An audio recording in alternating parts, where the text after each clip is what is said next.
Billionaire catches black employee in the act and can't believe what he sees. Part 1. Elena Morris had learned long ago that invisible people survive longer in houses like this one. She kept her head down, her voice soft, her movements efficient. At 32 years old, she'd perfected the art of blending into expensive wallpaper, just another black woman in a white apron, cleaning rooms that cost more than her entire childhood home. The Wellington mansion sprawled across 6,000 square feet of pristine marble and imported wood. Elena arrived each morning at 7, took 2 buses to get there, and left 12 hours later smelling of lemon polish and exhaustion. The pay was decent. Better than decent, actually. Enough to support her younger brother Miguel and keep the lights on in their small rental across town. But it was the little boy that made the job bearable. Daniel Wellington was 5 years old, with sandy brown hair and eyes that held too much sadness for someone so young. He'd been born with mild cerebral palsy, a condition that affected his legs and motor coordination. Elena had noticed him her first week, watching from his bedroom doorway as she vacuumed the hallway. He never played, never laughed, just sat in his custom wheelchair, staring out the window like a bird trapped in a golden cage. It broke something inside her, because she'd seen that same look before, years ago, in her brother's eyes. Miguel had been born with similar challenges: legs that wouldn't cooperate, doctors who spoke in grim percentages, a future that looked impossibly small. But their mama hadn't accepted that verdict. And when mama passed, Elena had picked up where she left off. She taught herself everything. Watched physical therapists through clinic windows. Borrowed library books on pediatric rehabilitation. Spent countless nights on free medical websites, taking notes in spiral notebooks she'd buy from dollar stores. Miguel was 15 now. He walked. He ran. He played soccer with neighborhood kids who'd never guess he'd once been told he'd never leave a wheelchair. That's why. 3 months into working for the Wellingtons, Elena had started staying late. Just 15 minutes at first, helping Daniel stretch his legs while she hummed old gospel songs her mama used to sing. Then 30 minutes. Then an hour. She used pillows for balance exercises, rolled up towels for resistance training, her own gentle hands to manipulate muscles that had grown tight from disuse. Daniel started smiling, then laughing. Then trying. Mrs. Sophia Wellington had noticed but said nothing. She'd simply started leaving the bedroom door open, a silent permission Elena was grateful for. But Mr. Ricardo Wellington was a different story. The man was a wall of expensive suits and cold silences. A tech billionaire who'd built an empire on algorithms and ambition. He barely looked at his staff, barely looked at his own son. Elena had learned to time her sessions carefully, always after Mr. Wellington left for the office, always before he returned. Until that Tuesday in late October. Ricardo Wellington came home 2 hours early, his Italian leather shoes silent on the marble floor. He'd had a migraine, canceled his afternoon meetings, wanted nothing but silence and darkness. But as he climbed the stairs toward his bedroom, he heard something that made him freeze. Laughter. His son's laughter. Real, bright, unfettered joy. A sound he hadn't heard in so long he'd almost forgotten what it felt like. He followed it to Daniel's room, his heart doing something strange in his chest. The door was half open, and through that gap, Ricardo Wellington saw something that would change everything. Park to Ricardo stood in the hallway, his hand pressed against the wall for balance, watching through the crack in the door. Elena knelt on the carpet beside Daniel, her dark hands cradling his small leg with a gentleness that seemed almost sacred. She moved his ankle in slow circles, then guided his knee through a careful bend. Her voice was low and melodic, encouraging him with words that sounded both professional and deeply personal. "That's it, baby. Feel that muscle right there? That's your quadricep. It's getting stronger every single day because you're brave enough to keep trying. Daniel's face was scrunched in concentration, but his eyes sparkled. Like a superhero muscle? Exactly like a superhero muscle. Elena smiled, and Ricardo saw genuine love in that expression, the kind he'd been too afraid to show his own son.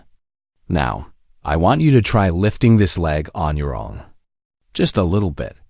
You remember how we practiced yesterday? Daniel bit his lip, his small body trembling with effort. Slowly, impossibly, his leg rose 3 inches off the floor. Yes. Elena clapped, her whole face lighting up.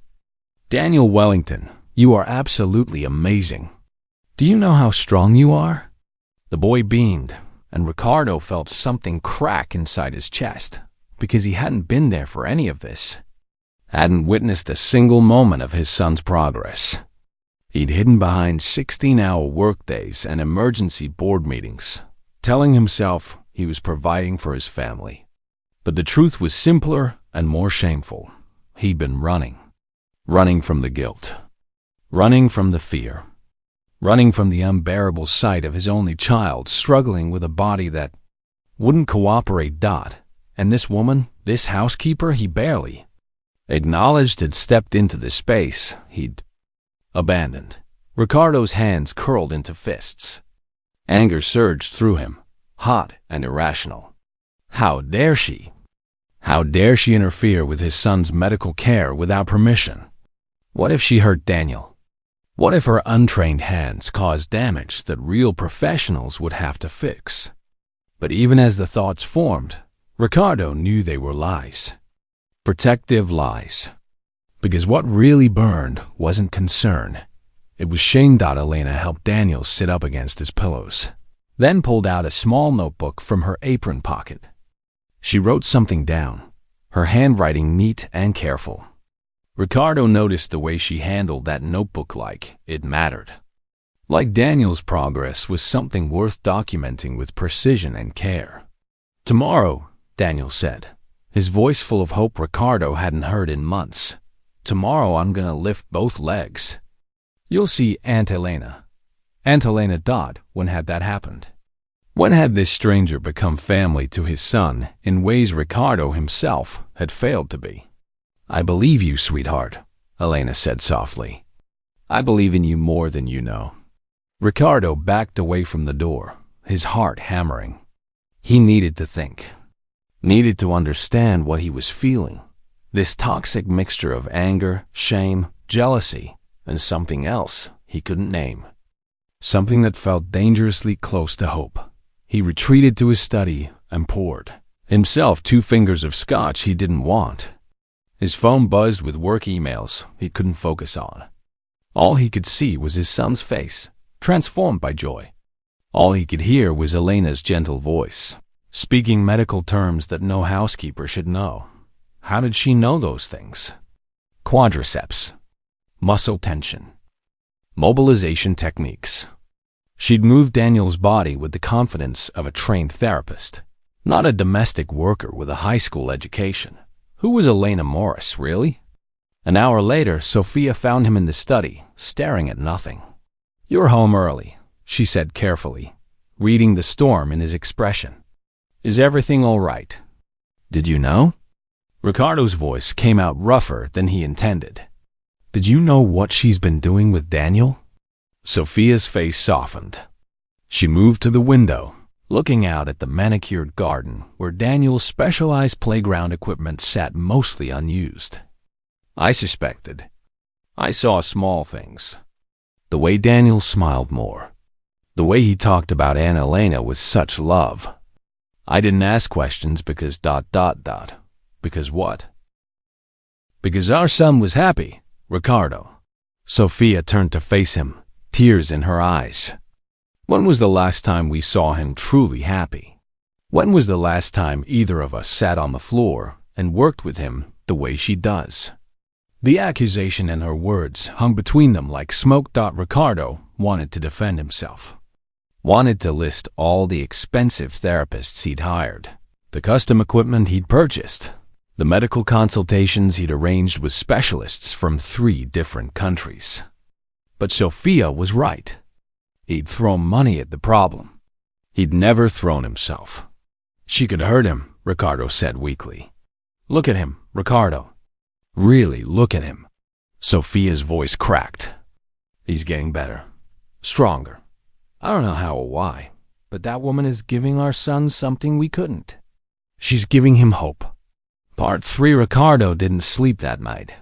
He lay in his king-sized bed, staring at shadows on the ceiling, wrestling with emotions he buried for 5 years. When Daniel was born, Ricardo had been at a conference in Singapore. He'd gotten the call about the emergency cesarean, the immediate and ICU admission, the diagnosis that would reshape their lives.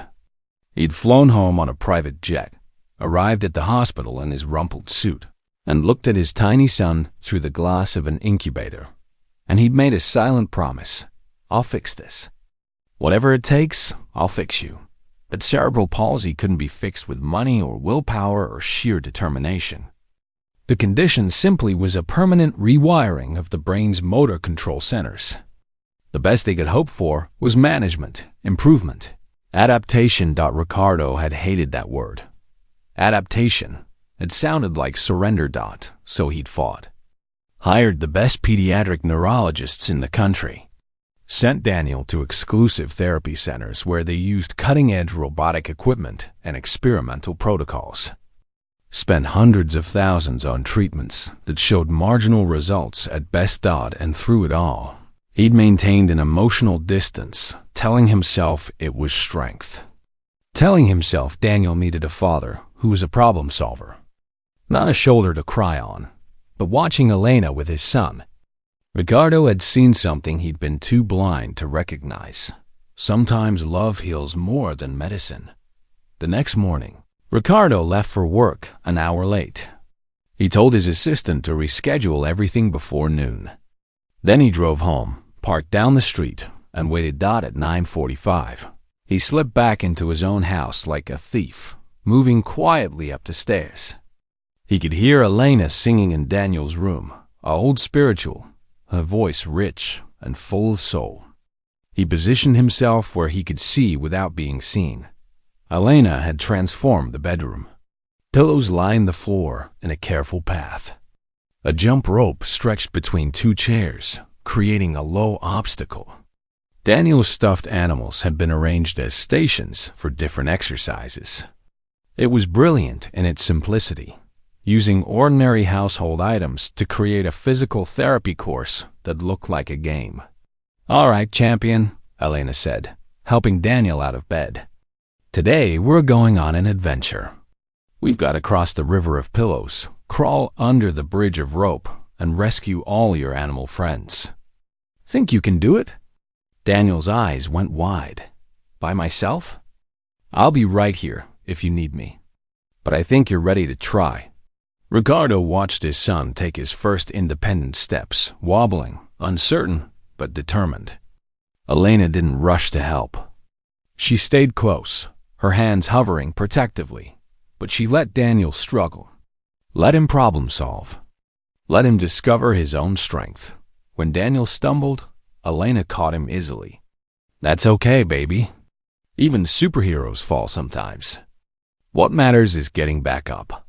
Daniel nodded, his small jaw set with determination that looked impossibly mature.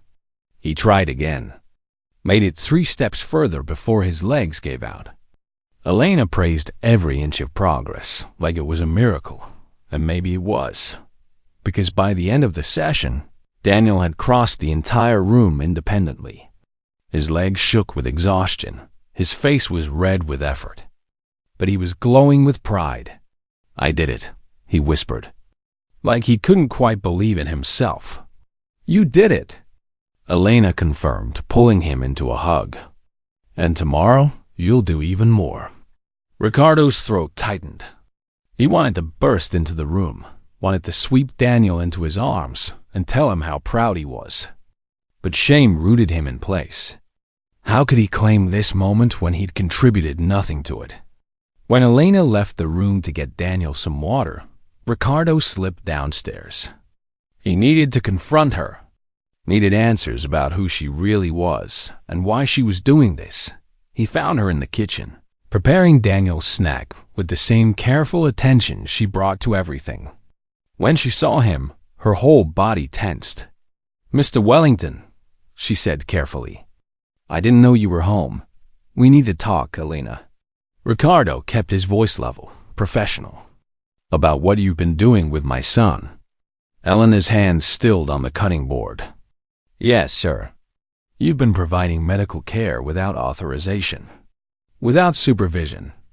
Do you understand how serious that is?" "I do, sir."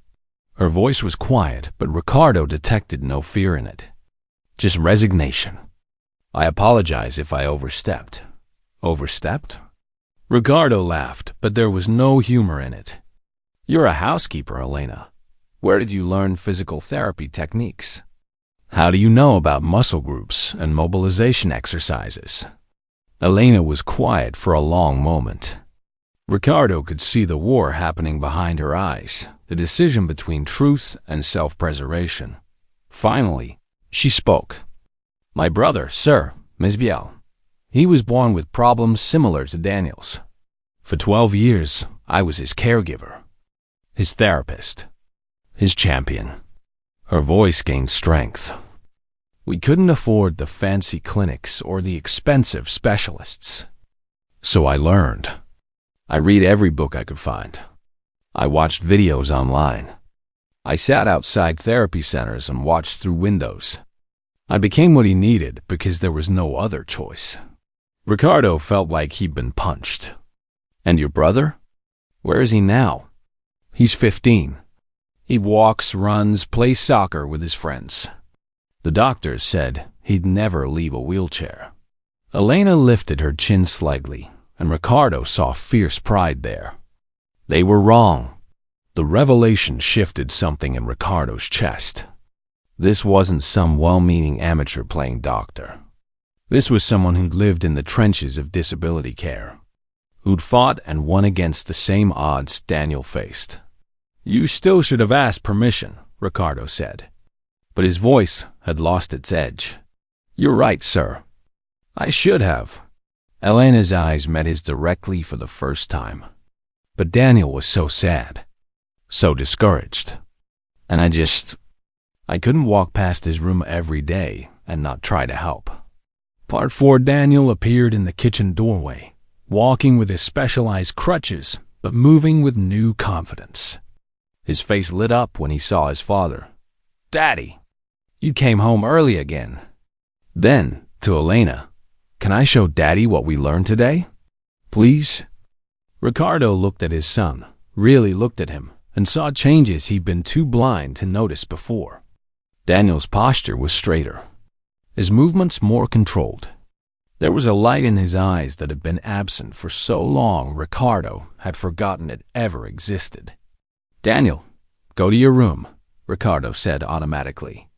"The adults need to talk." The light in Daniel's eyes dimmed instantly. His small shoulders slumped. Elena crouched down to his eye level. "Your daddy and I need to finish talking, sweetheart. But how about you practice your stretches in the living room? I'll come find you in a few minutes and we'll work on that new exercise. Okay?" Daniel nodded, but kept glancing back at his father as he left, looking for approval that Ricardo didn't know how to give. When they were alone again, Elena turned back to face Ricardo. Her posture had changed. She stood taller, her hands steady. Something had shifted in her, a quiet determination breaking through the subservient mask. "Mr. Wellington," she said, her voice calm but firm. "I know you see me as just a maid, and maybe that's all I am in your world. But your son is improving. You know he is. You saw him walk in here without help. You saw him for a few minutes. I've seen him every day for 6 months." Elena interrupted, and Ricardo was too shocked by her boldness to be angry. "I've seen him cry when he thinks nobody's watching. I've seen him try so hard to please those expensive therapists you bring in, pushing himself until his little legs shake because he doesn't want to disappoint you. I've seen a brave, brilliant boy who just needs someone to believe in him." The words landed like physical blows. When was the last time Ricardo had really sat with Daniel? Not just checked on him before bed or asked about his day in passing, but actually been present. Actually listened? "My methods might not be as scientific as your specialists," Elena continued, her voice softening. "They're not backed by fancy degrees or published research. But they come from real love, Mr. Wellington, and sometimes that makes all the difference." Ricardo wanted to argue, wanted to defend his approach, his hiring of the best professionals money could buy, his years of trying to solve this problem through every possible channel. But he couldn't, because the proof was standing in his kitchen, a woman who'd achieved in 6 months what teams of specialists hadn't managed in 5 years. "I need to think about this," Ricardo said finally. "About what happens next." Elena nodded. "I understand, sir. Whatever you decide, I hope you'll let me say goodbye to Daniel. That boy deserves to know he wasn't abandoned." The implication hit home. Ricardo had been abandoning his son emotionally for years, and they both knew it. After Elena left the kitchen, Ricardo stood alone for a long time. Then he did something he hadn't done in months. He went to find his son. Daniel was in the living room, attempting the stretches Elena had taught him. His form was imperfect, his movements shaky, but he was trying with everything he had. "Daniel," Ricardo said softly. His son looked up, surprise and wariness mixing in his expression. "Did I do something wrong, Daddy?" "No, buddy. You didn't do anything wrong." Ricardo sat down on the floor, something he couldn't remember doing since Daniel was an infant. "Can you show me what Miss Elena has been teaching you?" For the next hour, Ricardo watched his son demonstrate exercises, talk about muscle groups in terms a 5-year-old shouldn't know, and explain the progress he'd made with such hope and pride that Ricardo's chest physically ached. This was his son. His brilliant, brave, determined son who'd been too afraid to truly see.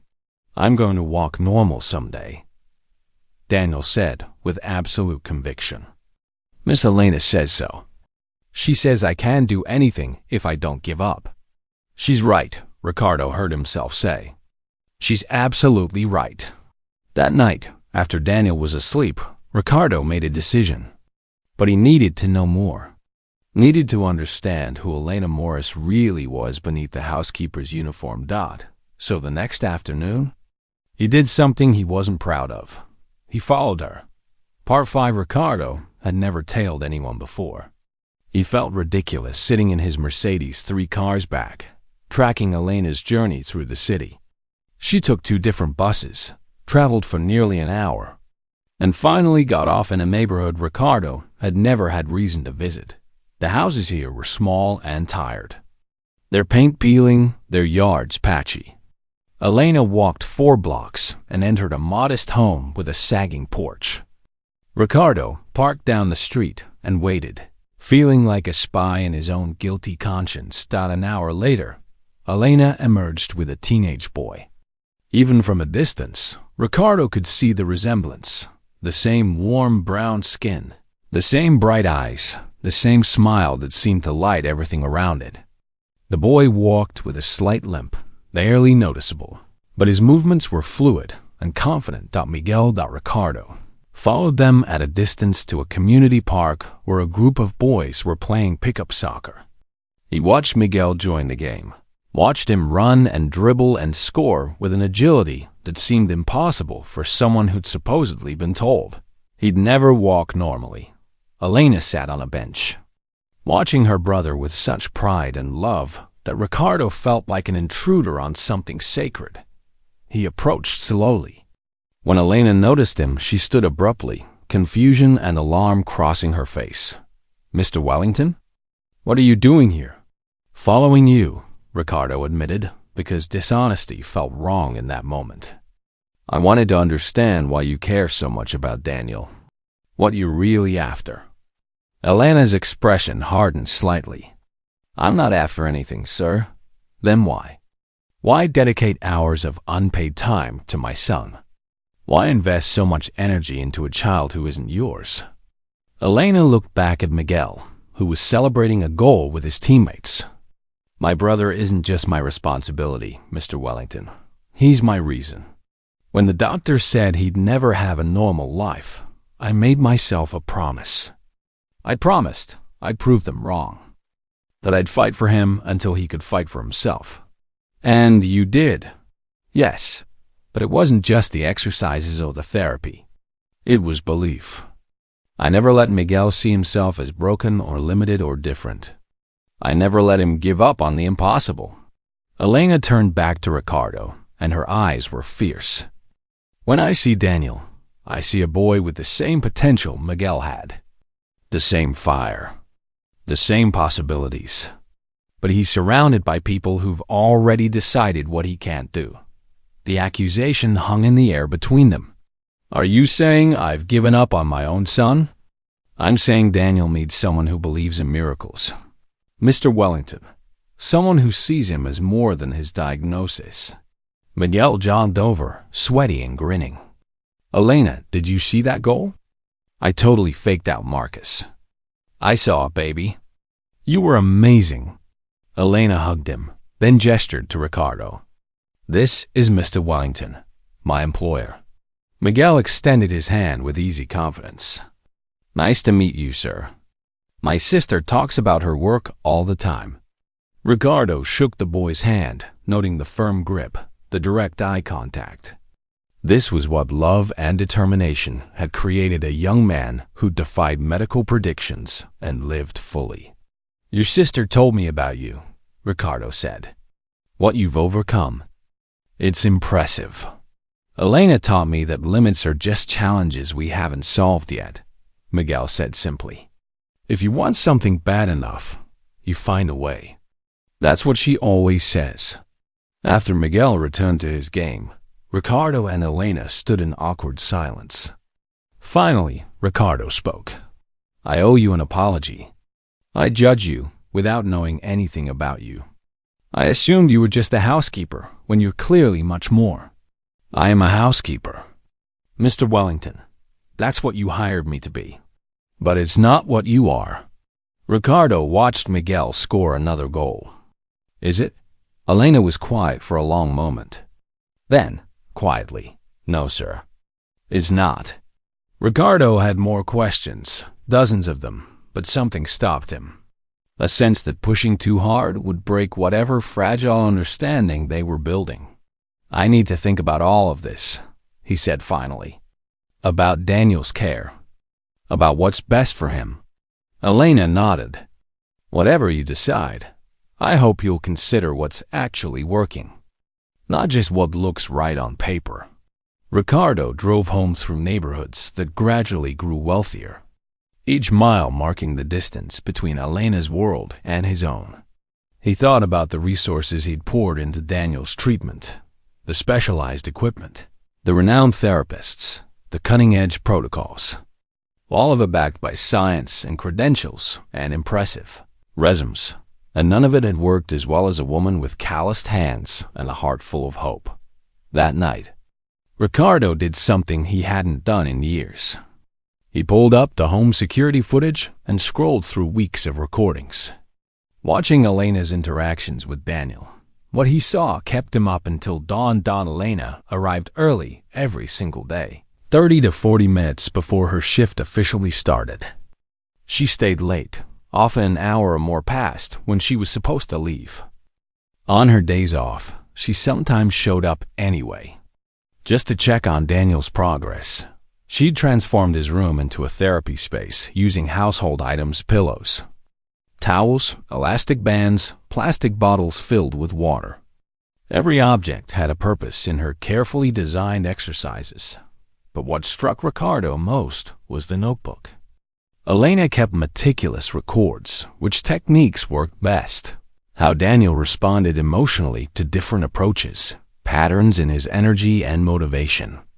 It was more detailed than any report he'd received from professional therapists. This wasn't just kindness. This was dedication, purpose, maybe even calling Dot at 7 in the morning. Exhausted and running on coffee, Ricardo made a decision. He needed to know the full truth about Elena Morris, and he needed to know it now. Part 6. Ricardo confronted Elena the moment she arrived for work. "I need the truth," he said without preamble, meeting her in the kitchen before she'd even put her bag down. "All of it. Who are you really, Elena? Where did you really learn those techniques?" Elena set her bag on the counter slowly, her expression unreadable. For a long moment, Ricardo thought she might refuse to answer. Then she sighed a deep, tired sound that seemed to carry years of weight. "What do you want me to say, Mr. Wellington?" "The truth. Why does a housekeeper speak like a medical professional? Why do you understand anatomy and physiology? Why do you move like someone with formal training?" "Because I have formal training." The words came out quiet but clear. "I have a degree in physical therapy from State University. I graduated 3 years ago on a full scholarship. Top 15% of my class." Ricardo felt the floor tilt beneath him. "You're a licensed physical therapist working as a maid in my house?" "Yes, sir." "That makes no sense. Why would you?" "Because nobody hires a black physical therapist from the projects, Mr. Wellington." Elena's voice remained steady, but Ricardo heard the years of rejection underneath. "I sent my resume to 43 clinics, 17 hospitals, 9 rehabilitation centers." The answer was always the same. Lack of experience in appropriate clinical settings. Not the right fit for our client demographic. We're looking for someone with a different background. Each phrase hit Ricardo like a slap. He knew that language. He'd probably used versions of it himself when reviewing candidates for his company. Code words that sounded professional but meant something else entirely. "So, you took a job as a housekeeper." "I took a job that paid rent and kept food on the table for Miguel and me. I took a job that let me support my brother through high school." Elena's chin lifted slightly. "And when I saw Daniel, I thought maybe I could help. Even if nobody knew. Even if I had to do it in secret. Why didn't you tell me? Why not just explain that you had credentials?" "Would you have believed me, Mr. Wellington?" Elena asked quietly. "Or would you have thought I was lying? Making up qualifications to get more money or a better position?" Ricardo wanted to say he would have believed her. But honestly, he wasn't sure. The man he'd been 6 months ago probably would have been suspicious. Probably would have done a background check looking for fraud rather than truth. "I'm sorry," he said finally. "I'm sorry for the system that made you hide who you really are. And I'm sorry I contributed to it." Elena looked surprised, as if she hadn't expected an apology. Before either could speak again, Daniel's voice called out from upstairs. "Miss Elena, are you here? I want to show you something." "Coming, sweetheart," Elena called back. Then to Ricardo, "Whatever you decide to do with this information, I understand. But please, let me say goodbye to him properly if you're going to let me go." "I'm not letting you go," Ricardo said. "We need to talk more, but right now, go help my son."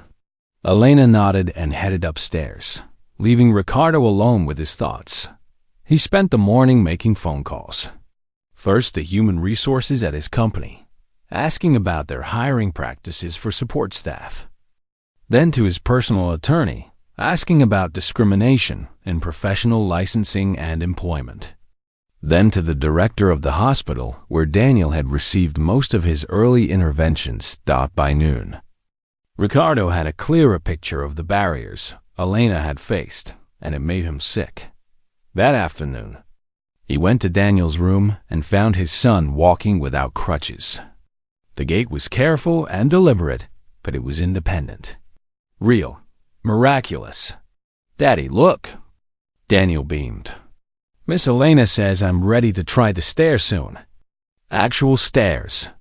Ricardo knelt down and hugged his son, something he realized he hadn't done nearly enough of. "I'm so proud of you, buddy." So incredibly proud. Miss Elena made me brave, Daniel said simply. She says I can do anything. And I believe her. That night, after Daniel was asleep, Ricardo asked Elena and Sophia to meet him in his study. Sophia looked worried. Elena looked prepared for the worst.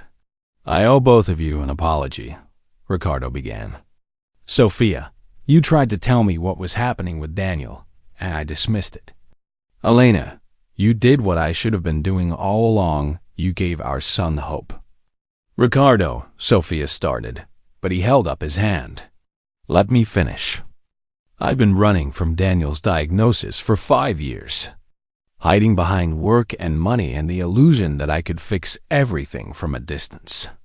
I convinced myself I was being strong, but I was just being a coward. His voice cracked. I was so afraid of failing him that I stopped trying to really reach him. Tears rolled down Sophia's cheeks. Elena remained still, listening. Elena, I can't undo the discrimination you faced. I can't give you back the 3 years you lost working jobs beneath your qualifications. But I can offer you something now. Ricardo pulled out a folder he'd prepared. I want to hire you as Daniel's private physical therapist. Full salary, benefits, professional title.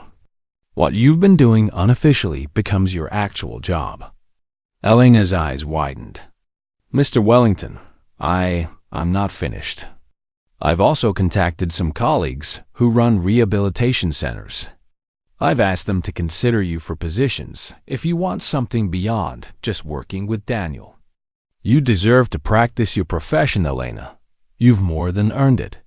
Elena stood frozen, and Ricardo saw her fighting tears. There's one more thing, Ricardo continued. I noticed you disappear some evenings. I had you followed again. I know, it's invasive, but I needed to understand. He pulled out another folder.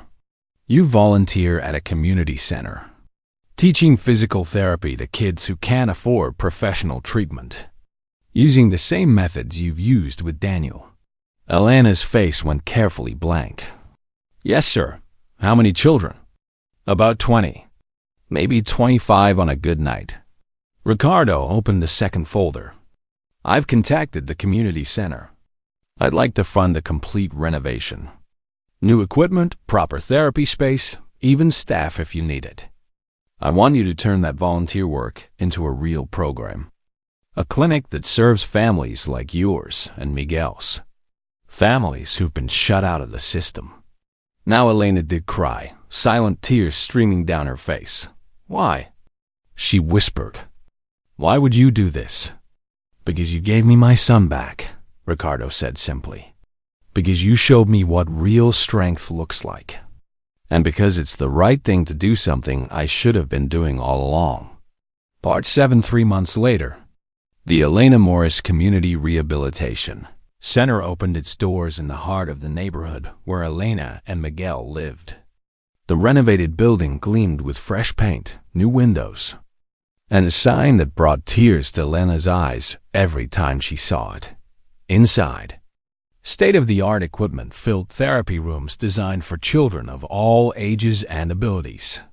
Ricardo had spared no expense. Computerized gait training systems, adaptive exercise equipment, sensory integration tools. But Elena had insisted on keeping spaces for the low-tech methods too. Rooms filled with pillows and elastic bands and creativity, where love mattered as much as science.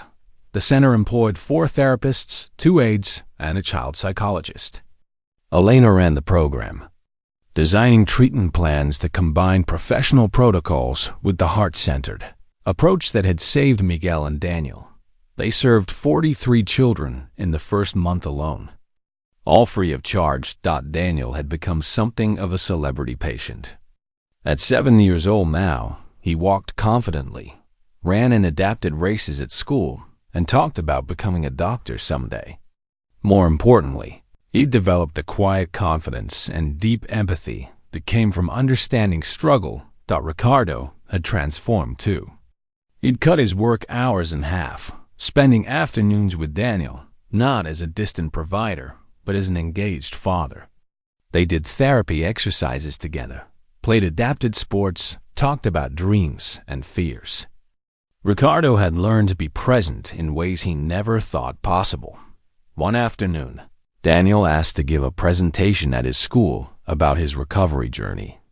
Ricardo and Sophia sat in the audience as their son stood at the front of the classroom, speaking with a clarity that belied his age. "My name is Daniel Wellington," he began, his voice strong and clear. 2 years ago, I couldn't walk without help. I used crutches and a wheelchair. I thought I'd always be different from other kids, like something was wrong with me. The classroom was silent, every child listening. But then I met Miss Elena.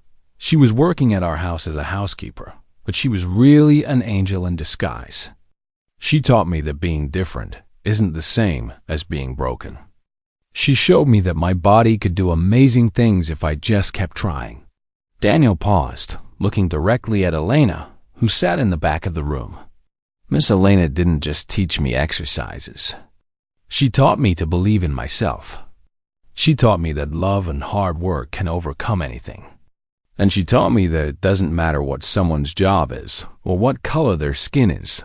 What matters is the size of their heart. Ricardo felt his throat tighten. His son had learned lessons he'd spent 40 years missing. Today, I can walk, run, play soccer, and do almost everything other kids do. But the most important thing Miss Elena taught me is that I can help others too. That's what I want to do when I grow up. Help kids like me believe in the impossible. The applause was thunderous. Children and teachers stood, clapping and cheering. Elena wiped tears from her eyes. After the presentation, Daniel handed Elena an envelope. "Daddy and I made this together. It's for you."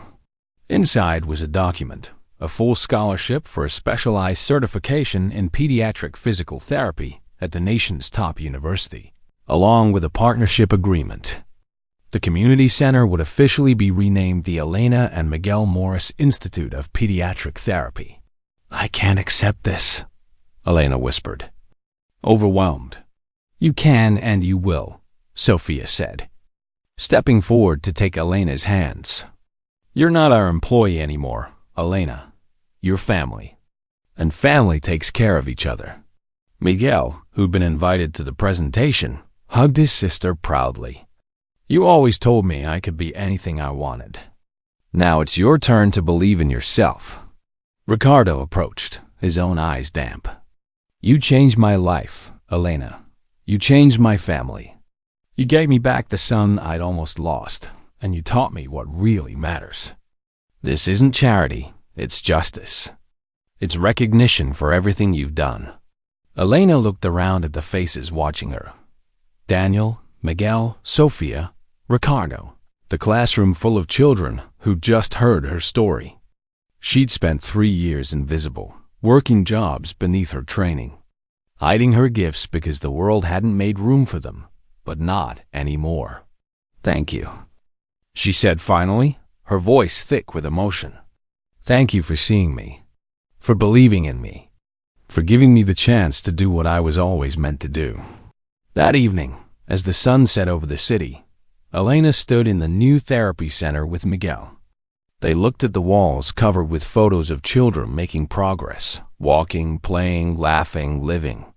"Mama would be proud," Miguel said softly. "She would," Elena agreed. "She always said we were put here to help people, to lift up the ones the world tries to push down. You're doing that now, really doing it." Elena smiled, thinking about Daniel's presentation, about the 43 children they'd already helped, about the hundreds more who would come through these doors. She thought about the years of rejection, the jobs that had diminished her, the system that had tried to make her invisible. But love had won. Truth had won. Justice had won. And that, Elena knew, was a miracle worth believing in. Part 8. 2 years later, the Elena and Miguel Morris Institute had become a national model for community-based pediatric rehabilitation. News outlets featured Elena's story, the physical therapist who'd worked as a housekeeper because of discrimination. who changed a billionaire's life and launched a movement for accessible care. But Elena remained humble. She still arrived early to work, still knew every child's name, still got down on the floor to demonstrate exercises with the same gentle hands that had first helped Daniel. The institute now served 200 children across 3 locations. Ricardo had funded expansions in other underserved neighborhoods, hiring therapists who might otherwise have been overlooked, people of color, people from working-class backgrounds, people who brought heart as well as skill to their work. Daniel, now 9 years old, had become the Institute's junior ambassador. He visited schools talking about disability, inclusion, and the power of believing in yourself. He walked without any assistance now, his gait almost indistinguishable from other children his age.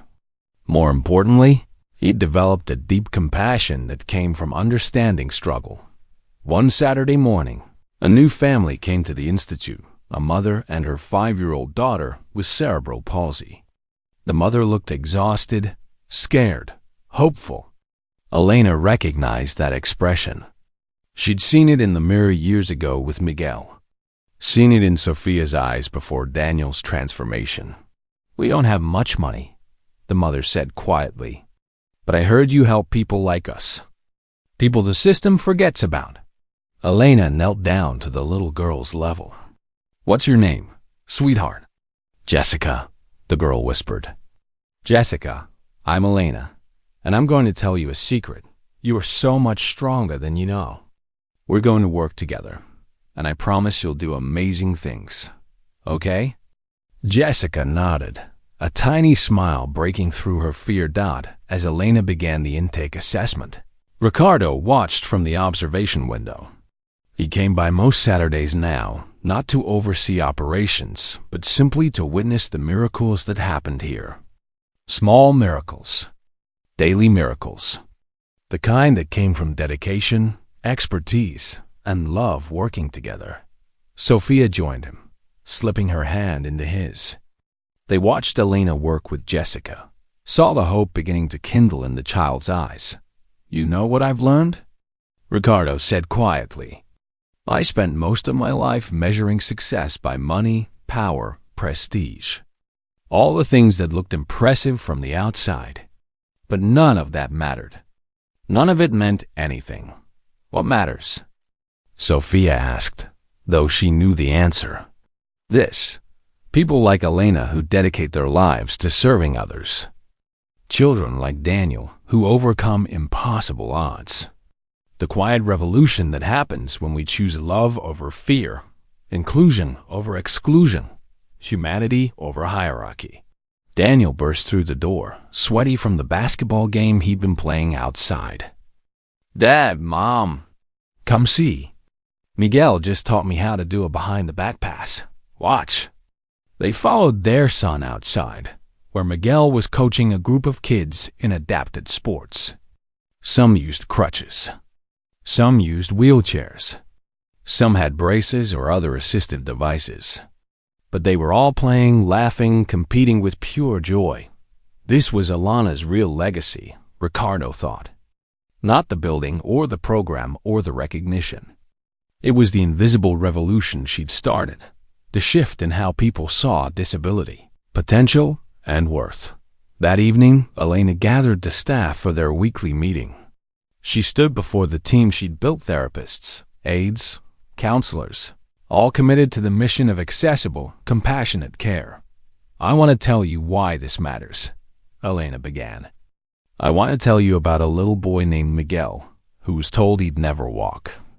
About a man named Ricardo, who learned to see beyond surfaces.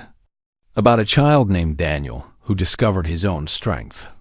And about every family who comes through our doors feeling invisible, hoping someone will finally see them." She paused, looking at each face. "We are those someones. We are the ones who choose to see, to believe, to fight for the children the system forgets.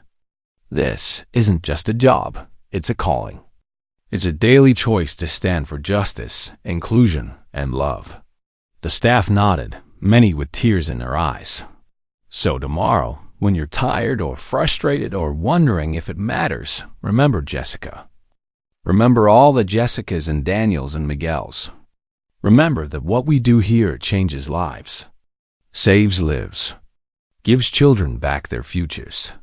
After the meeting, Elena stood alone in the therapy room, looking at the photos covering the walls. Hundreds of children now. Hundreds of families who'd found hope here. Her phone buzzed with a text from Ricardo. Thank you for teaching me what really matters. You saved more than Daniel.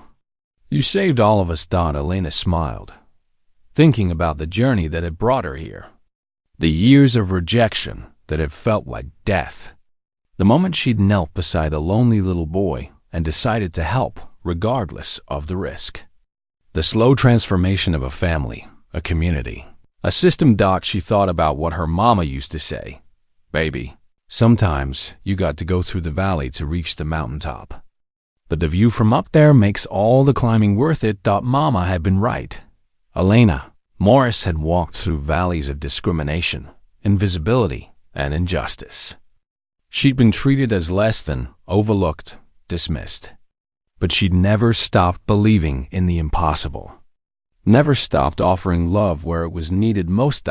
And now she stood on the mountaintop, looking at a world she'd helped transform, not because she'd sought recognition or reward, but because she'd stayed true to herself, humble, compassionate, determined to lift others up. That, Elena knew, was the real miracle. The miracle of a simple woman with a huge heart who changed everything by refusing to let anyone diminish her light. And that light would keep shining, illuminating paths for countless children yet to come, proving that sometimes the most powerful revolutions start with a single act of love. The end.